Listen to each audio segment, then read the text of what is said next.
இன்னைக்கு நாம ஒரு முக்கியமான விஷயத்த பத்தி பேச போறோம். வாக்குறுதிகள். அதுவும் ஒரு புனிதமான உடன்படிக்கை. அதை மீறினா என்ன ஆகும்? வாங்க ஒரு பழங்கால புனித நூல்ல இருந்து இதுக்கான பதிலை தேடலாம்.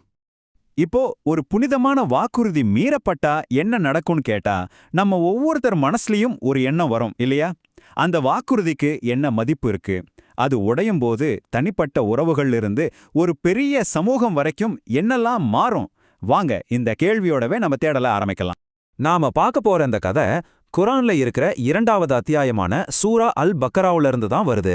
இதுல இருக்கிற சில வசனங்கள் ஒரு சமூகம் செஞ்சுக்கிட்ட ஒரு முக்கியமான உடன்படிக்கையை பத்தியும், அதை அவங்க எப்படி மீறினாங்க, அதனால என்ன விளைவுகள் வந்துச்சுன்னும் ரொம்ப ஆழமா பேசுது. சரி வாங்க கதையோட முதல் பகுதிக்குள்ள போலாம். இங்கதான் அந்த ரொம்ப முக்கியமான புனிதமான ஒப்பந்தம் போடப்படுது. இது வெறும் வார்த்தைகளால ஆன ஒரு அக்ரிமெண்ட் மட்டும் இல்ல, அதுக்கு மேல ரொம்ப ஆழமானது. இந்த முழு கதையோட மையமே இந்த மீசாக் இல்லனா உடன்படிக்கைங்கிறது தான். பாருங்க, இது ஏதோ 2 பேர் பேசி முடிவெடுக்கிற ஒரு சாதாரண டீல் கிடையாது. இது ஒரு ஆழமான, மீறவே முடியாத ஒரு புனிதமான வாக்குறுதி. இதோட அந்த கணம், அந்த சீரியஸ்னஸ், அதை நாம முதல்ல நல்லா புரிஞ்சுக்கணும். அப்போ அந்த உடன்படிக்கையோட கண்டிஷன்ஸ் என்ன? ரொம்ப சிம்பிள். ஆனா ஒரு சமூகம் அமைதியா இருக்கிறதுக்கு ரொம்ப ரொம்ப அடிப்படையான 2 விஷயங்கள் தான். வசனம் 84 படி முதல் விஷயம், உங்களுக்குள்ள சண்டையிட்டு ரத்த சிந்தக்கூடாது. 2வது, உங்களில் ஒருத்தர் வீட்டை விட்டு விரட்டக்கூடாது. யோசிச்சு பாருங்க, ஒரு சமூகம் அமைதியா வாழ இது 2ம் எவ்வளோ முக்கியம்னு. சரி, இந்த ஒப்பந்தத்தை அந்த மக்கள் சும்மா காதுல வாங்கிட்டு போயிடல. அந்த வசனம் என்ன சொல்லுது பாருங்க, நீங்க அதை முழு மனசா ஏத்துக்கிட்டீங்க, நீங்களே அதுக்கு சாட்சியாவும் இருந்தீங்கன்னு சொல்லுது. அப்படின்னா என்ன அர்த்தம்? இது அவங்களோட பொறுப்பை இன்னும் எவ்வளோ அதிகமாக்குது பாருங்க. இப்பதான் கதையில ஒரு பெரிய ட்விஸ்ட் வருது.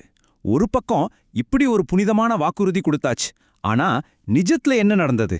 இங்கதான் அந்த புனிதமான வாக்குறுதி அப்பட்டமா மீறப்படுது. இந்த முரண்பாட்டை கொஞ்சம் பாருங்களேன். சொன்னது ஒண்ணு, செஞ்சது அப்படியே தலைகீழ். வசனம் 85 அவங்க கொடுத்த வாக்குக்கும் அவங்க செஞ்ச செயலுக்கும் நடுவுல இருந்த அந்த பெரிய மலை மாதிரி வித்தியாசத்தை அப்படியே வெளிச்சம் போட்டு காட்டுது. இதை விட ஒரு அப்பட்டமான முரண்பாடு இருக்க முடியுமா? இதுல ஒரு சுவாரஸ்யமான விஷயத்த அந்த டெக்ஸ்ட் சுட்டி காட்டுது. அவங்க என்ன பண்றாங்கன்னா, முதல்ல தங்களோட சொந்த மக்களையே வீட்டை விட்டு விரட்டிடுறாங்க.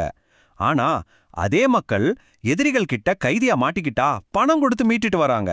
இது பார்க்கறதுக்கு ஒரு நல்ல காரியம் மாதிரி தோணலாம். ஆனா கொஞ்சம் யோசிங்க, முதல்ல அவங்கள விரட்டினதே அந்த உடன்படிக்கையே மீறின செயல் தானே. இது என்ன ஒரு விசித்திரமான லாஜிக் இல்லையா? சரி, ஏன் இப்படி ஒரு முரண்பாடான நடத்தை? ஒரு பக்கம் விரட்டுறது, இன்னொரு பக்கம் காப்பாத்துறது. அவங்க ஏன் இப்படி செஞ்சாங்க? வாங்க அதுக்கான காரணத்தை இந்த நூல் எப்படி விளக்குதுன்னு நாம இப்ப பார்க்கலாம். இதோ இந்த கேள்விதான் அவங்களோட மனநிலைய அப்படியே தோல் உரிச்சு காட்டுது. வேதத்துல சில பகுதிகளை நம்பிட்டு சில பகுதிகளை நிராகரிக்கிறீங்களா? இது எவ்வளோ நேரடியான கூர்மையான கேள்வி பாருங்க. தங்களுக்கு எது வசதியோ அதை மட்டும் ஏத்துக்கிட்டு கஷ்டமானதை அப்படியே விட்டுடுற அந்த மனப்பான்மைய இது அப்படியே சுட்டி காட்டுது. இந்த பகுதியளவு நம்பிக்கைங்கிறத நாம சரியா புரிஞ்சுக்கணும். இது ஒரு மாதிரி பஃபே சிஸ்டம் மாதிரி தான். நமக்கு பிடிச்சதை மட்டும் எடுத்துக்கிறது. ஒரு முழுமையான அர்ப்பணிப்பு இல்லாம தனக்கு எது வசதியோ எது லாபமோ அந்த நம்பிக்கையை மட்டும் தேர்ந்தெடுத்துக்கிறது. இந்த செயலை அந்த நூல் ஒரு பெரிய வர்த்தகமா விவரிக்குது. அவங்க செஞ்ச இந்த காரியத்தால நிரந்தரமான மறுமை வாழ்க்கைய வித்துட்டு இந்த தற்காலிக உலக வாழ்க்கையோட சின்ன சின்ன லாபங்களை வாங்கிக்கிட்டதா சொல்லுது. அவங்க செஞ்ச இந்த பரிமாற்றம் எவ்வளவு பெரிய இழப்புன்னு இந்த ஒரு வரியை நமக்கு உணர்த்துது. இப்படி செஞ்சதுக்கான விளைவுகள் ரொம்ப கடுமையா பல அடுக்குகளா சொல்லப்பட்டிருக்கு. வசனம் 85-86 படி முதல்ல இந்த உலக வாழ்க்கையிலேயே அவங்களுக்கு இழிவு காத்திருக்கு. அது மட்டும் இல்லாம மறுமையில மிக கடுமையான தண்டனை. அந்த தண்டனை குறைக்கப்படவும் மாட்டாது, அவங்களுக்கு எந்த உதவியும் கிடைக்காது. 4 கடுமையான விளைவுகள். ஆனா கதை இதோட முடியல. இந்த ஒரு சம்பவம் மட்டும் தனியா நடந்த ஒரு விஷயம் இல்ல. இந்த நூல் என்ன சொல்லுதுன்னா, இது ஒரு நீண்டகால வரலாற்று போக்கோட ஒரு சின்ன பகுதி தான் சொல்லுது. அது என்னன்னு அடுத்ததா பார்க்கலாம். இந்த டைம்லைன் ஒரு தொடர்ச்சியான நிராகரிப்பை காட்டுது. பாருங்க, முதல்ல மூசாவுக்கு வேதம் கொடுக்கப்பட்டது. அவருக்கு பின்னாடி தொடர்ந்து பல தூதர்கள் அனுப்பப்பட்டாங்க. அப்புறம் ஈசா தெளிவான ஆதாரங்களோட வந்தாரு. ஆனா ஒவ்வொரு முறையும் அவங்களோட விருப்பத்துக்கு எதிராக ஒரு செய்தி வரும்போது அவங்களோட பதில் ஆணவமாவும் நிராகரிப்பாவும் தான் இருந்திருக்கு. இது ஒரு தொடர் கதை மாதிரி ஆகியிருக்கு. இந்த வரலாற்று போக்கோட தீவிரம் எவ்வளவு இருந்துச்சுன்னு இந்த மேற்கோள் ஒரே வரியில சொல்லுது. அவங்க வெறும் அந்த செய்தியை நிராகரிக்கிறது மட்டும் இல்ல, சில தூதர்களை கொல்ற அளவுக்கு போயிருக்காங்க. இது அவங்களோட எதிர்ப்பு எவ்வளவு வன்மமா இருந்துச்சுன்னு நமக்கு காட்டுது. சரி, தங்களோட இந்த நிராகரிப்புக்கும் அவநம்பிக்கைக்கும் அந்த மக்கள் என்ன காரணம் சொன்னாங்க? அவங்க சொன்ன காரணத்தை இந்த நூல் ஏத்துக்குச்சா இல்ல அதுக்கு என்ன தீர்ப்பு சொல்லுச்சுன்னு நாம இப்ப பாப்போம்.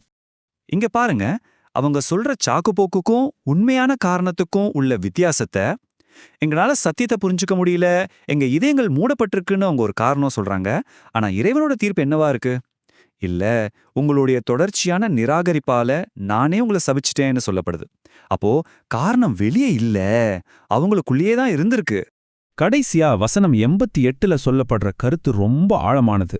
அவங்க வாயளவுல நாங்க நம்புறோம்னு சொன்னாலும் அவங்களுடைய உண்மையான நம்பிக்கை ரொம்ப ரொம்ப குறைவு. அவங்களுடைய செயல்களும் மனநிலையுமே அவங்க நம்பிக்கையின்மைய அப்பட்டமா காட்டி கொடுத்துருச்சு. அப்போ சுருக்கமா இந்த கதையிலிருந்து நாம என்ன கத்துக்கலாம்? 1, புனிதமான வாக்குறுதிகளுக்கு முழுமையான நேர்மை அவசியம். 2, தனக்கு வசதியானதை மட்டும் தேர்ந்தெடுக்கிறது ஒரு சுயநலமான வர்த்தகம். 3, உண்மையை தொடர்ந்து நிராகரிச்சா நம்ம இதயங்கள் இறுகி போகும். கடைசியா, நாம செய்யற ஒவ்வொரு செயலுக்கும் இங்கேயும் சரி மறுமையிலும் சரி விளைவுகள் நிச்சயம் உண்டு. இறுதியா இந்த ஒரு கேள்வியோட இந்த ஆய்வை நாம முடிக்கலாம். நாம நம்மளோட தவறுகளுக்கும் முரண்பாடுகளுக்கும் காரணங்கள் தேடும்போது நம்ம இதயங்கள் உண்மையிலேயே சத்தியத்தை ஏத்துக்க தயாரா இருக்கா? இல்ல நாமளும் எங்க இதயங்கள் மூடப்பட்டிருக்குன்னு ஒரு சாக்குப்போக்கு சொல்லிக்கிட்டு இருக்கோமா? கொஞ்சம் யோசிச்சு பாருங்க.